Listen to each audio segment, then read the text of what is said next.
Hello and welcome back to the channel.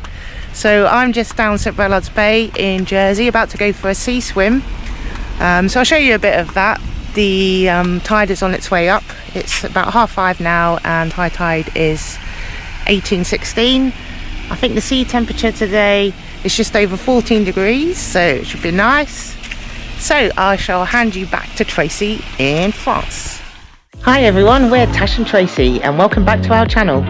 We're two adventurers from Jersey, sharing our life on the road in our Expedition 68 camper van. Last autumn we spent 3 unforgettable months travelling across Europe in our camper, soaking up the freedom of the open road. This year we've been keeping things local, exploring the stunning coastlines and the history closer to home. So whether it's sea swimming, kayaking or paddleboarding, you'll find us diving into adventure whenever we can. So buckle up, subscribe if you haven't already, and join us for another adventure.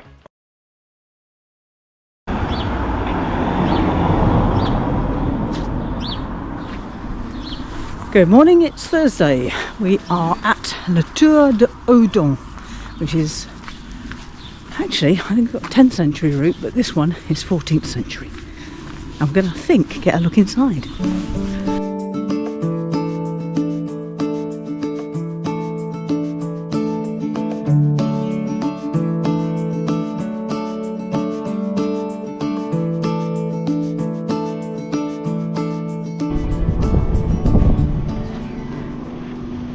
I don't know if you can pick it up, but the bells are being rung for Ascension Day.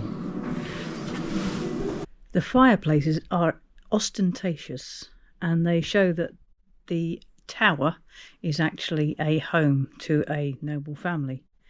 And in fact, the principal rooms are served by a secondary room, and then other elements such as servants' rooms and latrines are within the thickness of the walls.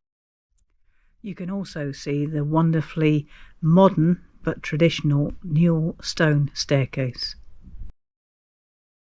So this demonstrates the strategic importance of this tower, which is why it was first erected in the 11th, 12th century. It was then abandoned and then it's been through several iterations, but some of what we're looking at today is 14th century.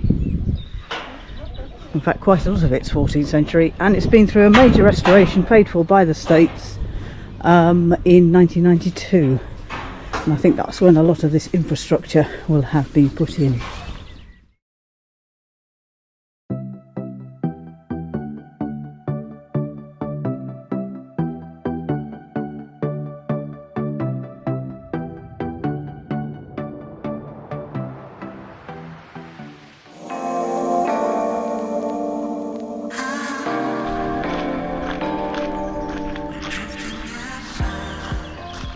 Our next chateau, which hopefully we can get a private tour of if we can get in.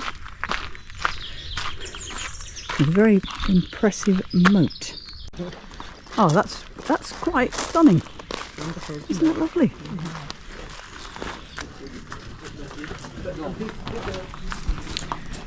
So this is Chatou Goule, which was sited here from the 10th century, but what you're looking at here is a refacading of the earlier medieval manor chateau. Once inside you can see the opulence of 17th and 18th century decoration, the wooden beams, the amazing paintings and these very large fireplaces. We were wandering around looking at 18th century tapestries hung on the walls, and a remarkable set of rooms very clearly demonstrating the Marquis of Goule's wealth and power in this part of Nantes. The rooms indeed had the remains of Chinese wallpaper, which was leather and sadly replicated in vinyl. The boudoir was particularly interesting, although we were coming to the end and people were somewhat tired. So this is the ceremonial garden, and what's interesting is that the gates appear to line up with the church spire.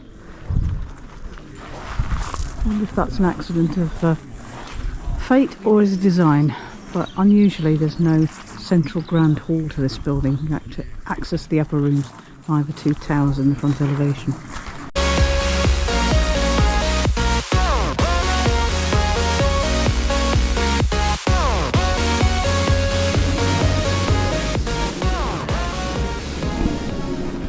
So these are the market halls, the halles at Clisson, and these date from the 14th century.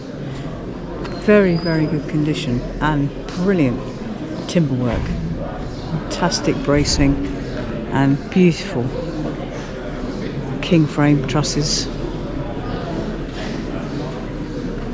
And actually very little modern strapping.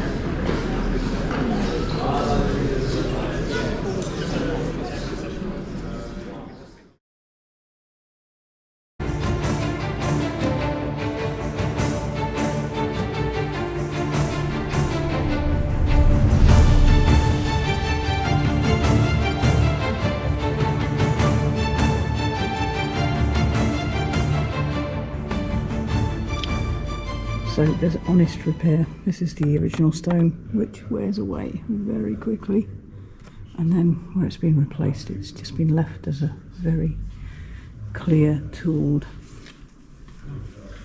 piece, and the same with the brickwork.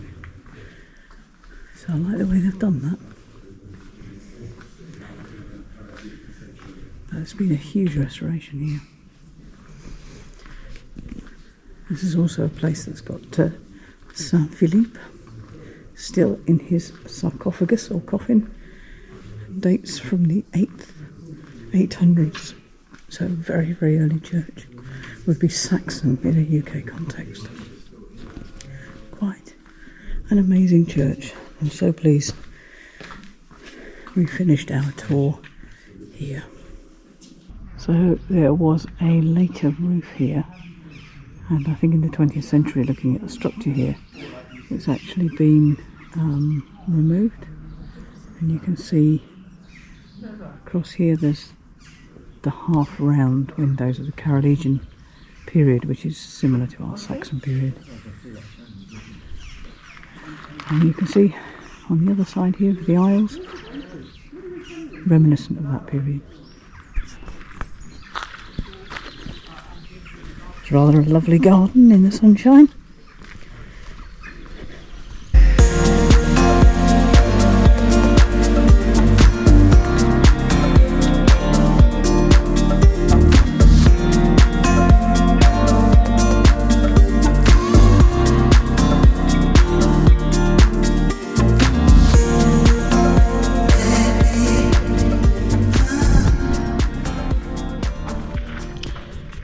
So I hope you've enjoyed this trip with the Société Guernsey's and all the wonderful places we've managed to be into. So thank you very much for watching, and we'll see you on the next one. Bye for now.